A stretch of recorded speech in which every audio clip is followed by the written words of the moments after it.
નમસ્કાર મિત્રો, Sandeep Patel sir education ચેનલમાં આપનું હાર્દિક સ્વાગત છે। જવાહર નવોદય વિદ્યાલય પ્રવેશ પરીક્ષાની અંદર સંખ્યા અને સંખ્યા પદ્ધતિની અંદર વિભાજ્ય અને અવિભાજ્ય સંખ્યાની સમજ મેળવીશું।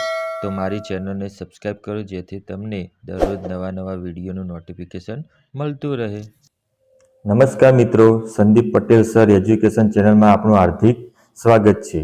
જો તમારે શિક્ષણને લગતા જો નવા વિડીયો જોઈતા હોય તો મારી ચેનલને સબસ્ક્રાઇબ કરો। મિત્રો, આજે આપણે નંબર 1 સંખ્યા અને સંખ્યા પદ્ધતિની અંદર વિભાજ્ય સંખ્યા અને અવિભાજ્ય સંખ્યાનો આપણે સંપૂર્ણ અભ્યાસ કરીશું, જેનો તમને સચોટ અને સ્પષ્ટ હું માહિતી આપીશ। નમસ્કાર બાળકો, આપણે એકી સંખ્યા અને બેકી સંખ્યાનો અભ્યાસ કર્યો। એના પછી મૂળ, અવિભાજ્ય, સંયુક્ત, વિભાજ્ય સંખ્યા, આ બે સંખ્યાનો આપણે વારાફરતી અભ્યાસ કરીશું।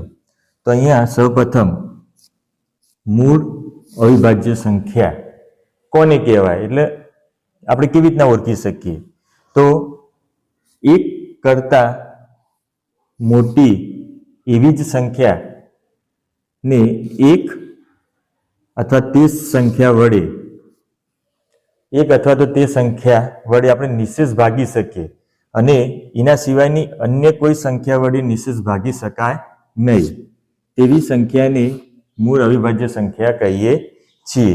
દાખલા તરીકે કોઈ પણ સંખ્યા હોય એ સંખ્યા વડે આપણે અને એક વડે નિશેષ ભાગી શકીએ, એના સિવાયની કોઈ પણ સંખ્યાને આપણે ભાગી શકતા ના હોય તેવી સંખ્યાને મૂળ સંખ્યા અવિભાજ્ય સંખ્યા કહે છે। તો અહીંયા ઉદાહરણ આપ્યું છે, દાખલા તરીકે 2, તો 2 ને 1 વડે ભાગી શકાય ને 2 વડે ભાગી શકાય, એના સિવાય ભગાય નહીં।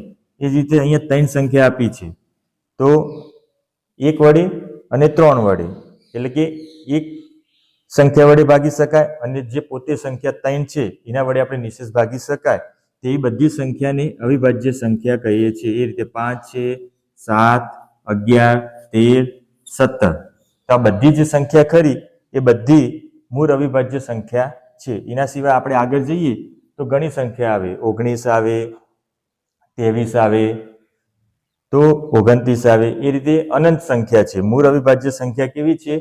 અનંત છે, જેનો કોઈ અંત નથી બાળકો।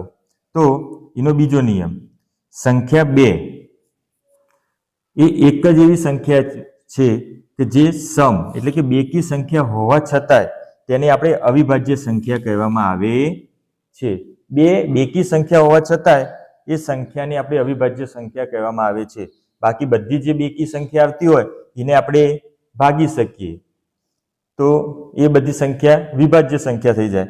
ખાલી 2 એક એવી સંખ્યા છે કે જેને આપણે ભાગી શકતા નથી, એટલે એ સંખ્યા બેકી હોવા છતાંય આપણે એને અવિભાજ્ય સંખ્યામાં કહેવામાં આવે છે। પરીક્ષામાં પૂછાય કે ભાઈ 2 અંકની જે સંખ્યા ખરી એ કેવી સંખ્યા કહેવાય?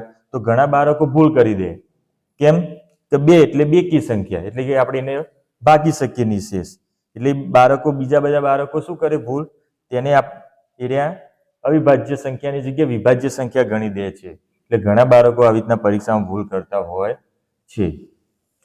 તો બાળકો, આપણે અવિભાજ્ય સંખ્યાનો અભ્યાસ કર્યો, તો એના પછી આપણે સંયુક્ત એટલે કે વિભાજ્ય સંખ્યા કોને કહેવાય, સંયુક્ત અને વિભાજ્ય સંખ્યા કોને કહેવાય તેનો આપણે અભ્યાસ કરી અને વિસ્તૃત માહિતી તમને આપું। તો મૂળ અવિભાજ્ય એટલે કે મૂળ સંખ્યા એટલે કે અવિભાજ્ય સંખ્યા સિવાયની જે બાકી બધી જે સંખ્યાઓ વધે તેને આપણે સંયુક્ત વિભાજ્ય સંખ્યા કહીએ છીએ। એટલે કે આપણે તો અવિભાજ્ય સંખ્યા પહેલા આપણે ઓળખવી જરૂરી છે। જો અવિભાજ્ય સંખ્યા તમને આવડી જાય તેના પછી બાકી જે સંખ્યાઓ વધે એ બધી સંખ્યા વિભાજ્ય સંખ્યા કહેવામાં આવે છે। તો દાખલા તરીકે અહીંયા ઉદાહરણ આપ્યું છે, હું તમને ઉદાહરણમાં સમજાવીશ। તો અહીંયા 4, 6, 8, 9, 10 અને અસંખ્ય વિભાજ્ય સંખ્યા કેવી છે? અસંખ્ય છે। જેમ અવિભાજ્ય સંખ્યા અસંખ્ય છે એ જ રીતે વિભાજ્ય સંખ્યા પણ અસંખ્ય છે। તો અહીંયા જુઓ 4 આપ્યા, તો આ 4 ને 1 અને 4, 1 અને પોતે સંખ્યા વડે તો ભાગી શકાય, પરંતુ એના સિવાય વડે આપણે ભાગી શકીએ એ બધી સંખ્યાને આપણે વિભાજ્ય સંખ્યા કહેવામાં આવે છે। તો 4 છે તો એને 2 વડે 2 દુ 4 વડે 2 વડે ભાગી શકાય, તો એને 6, તો 6 ના 1 અને 6 વડે તો ભાગી શકાય, પણ એના સિવાય વડે ભાગી શકીએ તો તો એ સંખ્યાને આપણે વિભાજ્ય સંખ્યા કહેવામાં આવે છે. તો 6 ને આપણે 2 વડે પણ ભાગી શકીએ અને 3 વડે પણ ભાગી શકીએ, એટલે કે 2 તરી 6, 3 દુ 6. એ જ રીતે 8, તો 8 ને આપણે 2 ચોક 8, 4 દુ 8. તો એ રીતે 2 કરતાં વધુ વડે ભાગી શકીએ તેને આપણે સંયુક્ત વિભાજ્ય સંખ્યા કહેવામાં આવે છે. તે 9, તો 3 તરી 9, 1 9 9, 9 1 9. તો 2 કરતાં વધુ વડે ભાગી શકાય તેને સંયુક્ત સંખ્યા કહેવામાં આવે છે. તે 10, તો 2 પંચા 10, 1 દાન 10, 10 એકા 10. તો અહીંયા ઉદાહરણ આપણા નિયમ કહેવામાં આવે છે કે સંયુક્ત એટલે કે વિભાજ્ય સંખ્યા કોને કહેવાય કે જે 2 કરતાં વધારે અવયવ હોય તેને આપણે સંયુક્ત સંખ્યા કહેવામાં આવે છે. આપણે અહીંયા જોયું, દાખલા તરીકે 8 હતા, તો 1 વડે પણ ભાગી શકીએ અને 8 વડે, એટલે કે 2 કરતાં વધુ, તો 2 ચોક 8, એટલે કે 4 વડે પણ ભાગી શકીએ અને 2 વડે પણ ભાગી શકીએ. તો એવી સંખ્યાને 2 કરતાં વધારે અવયવ વડે ભાગી શકીએ તેવી સંખ્યાને આપણે સંયુક્ત સંખ્યા કહેવામાં આવે છે. તો 1 થી 100 ની અંદર આ પરીક્ષામાં પૂછાયેલો મુદ્દો છે. 1 થી 100 સુધીની સંખ્યામાં કુલ 25 મૂળ અવિભાજ્ય સંખ્યા છે. કુલ 25 એવી સંખ્યા છે કે જે મૂળ અવિભાજ્ય સંખ્યા છે, અને એના સિવાય જે 74 સંખ્યા વધી એ બધી સંખ્યા કેવી કહેવામાં આવે છે? સંયુક્ત સંખ્યા કહેવામાં આવે છે. તમને એમ પ્રશ્ન થશે, સાહેબ તમે તો એમ કીધું કે 1 થી 100, તો કુલ 100 સંખ્યા થઈ જુઓ, અહીંયા 25 ને અહીંયા 74, તો એક સંખ્યા વધે છે. એક જે સંખ્યા વધે છે એ આપણી એક સંખ્યા કહેવાય. આ એક સંખ્યા એવી છે કે જે તટસ્થ છે, કે જે વિભાજ્યમાં પણ ના ગણી શકાય કે અવિભાજ્યમાં પણ ગણતા નથી. તો એવી સંખ્યા એક છે, એની સાથે આપણે ગણીએ તો આપણી સંખ્યા કુલ 100 થઈ જાય છે. તો પરીક્ષામાં યાદ રાખવાનું કે 1 થી 100 ની અંદર 25 અવિભાજ્ય સંખ્યા છે અને 74 સંયુક્ત એટલે કે વિભાજ્ય સંખ્યા છે. આ નિયમ આપણે યાદ રાખવાનો મિત્રો. તો મિત્રો આપણે અવિભાજ્ય સંખ્યા અને વિભાજ્ય એટલે કે મૂળ સંખ્યા અને સંયુક્ત સંખ્યા જોયું. હવે એની અંદર 1 થી 100 સુધીની જે સંખ્યા ખરી એની અંદર મૂળ એટલે કે અવિભાજ્ય સંખ્યા કઈ કઈ આવે તેનો આપણે અભ્યાસ કરીએ. તો મિત્રો જો 1 થી 10, તો એની અંદર અવિભાજ્ય સંખ્યા 2, 3, 5, 7. 1 થી 10 ની અંદર આ જે 4 સંખ્યા ખરી એ અવિભાજ્ય સંખ્યા છે. એ રીતે 11 થી 20 ની અંદર 11, 13, 17, 19. આ જે 4 સંખ્યા ખરી 11 થી 20 ની અંદર એ અવિભાજ્ય, અને એના સિવાયની જે સંખ્યા ખરી એ બધી વિભાજ્ય. એ જ રીતે આપણે જોઈએ તો 21 થી 30 ની અંદર 23 અને 29 આ બે જે સંખ્યા ખરી એ અવિભાજ્ય સંખ્યા. એના સિવાયની જે 21 થી 30 ની અંદર જે સંખ્યા આવે એ બધી સંખ્યા વિભાજ્ય સંખ્યા કહેવામાં આવે છે.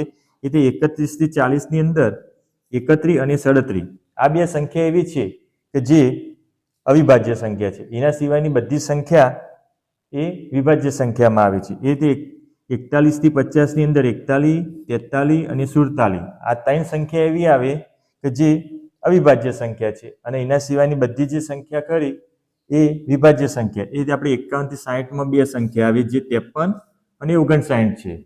એ રીતે 61 થી 70 ની વચ્ચે 61 અને 67 આ જે સંખ્યા છે બે સંખ્યા જે અવિભાજ્ય સંખ્યા છે, જેને આપણે 71 થી 80, તો એમાં 71, 73, 79 આ 3 સંખ્યા એવી છે કે જે અવિભાજ્ય સંખ્યા છે. એ જ રીતે 81 થી 90, તો એની અંદર 83 અને 89 આ બે સંખ્યા એવી છે કે જે અવિભાજ્ય સંખ્યા ગણવામાં આવે છે. એ રીતે 91 થી 100, તો એમાં 97 જે સંખ્યા ખરી એ અવિભાજ્ય સંખ્યા છે. તો 1 થી 100 સુધીની અંદર 25 એવી સંખ્યા આવે મૂળ સંખ્યા અવિભાજ્ય સંખ્યા કે જે અવિભાજ્ય સંખ્યામાં આવે છે, અને એના સિવાયની 74 જે સંખ્યા ખરી એ આપણે વિભાજ્ય સંખ્યા તરીકે ઓળખવામાં આવે છે. તો આના લગતા જે દાખલા ખરા હું તમને યુટ્યુબમાં મૂકીશ, તમે પ્રયત્ન કરજો સોલ્યુશન કરવા માટે. આભાર.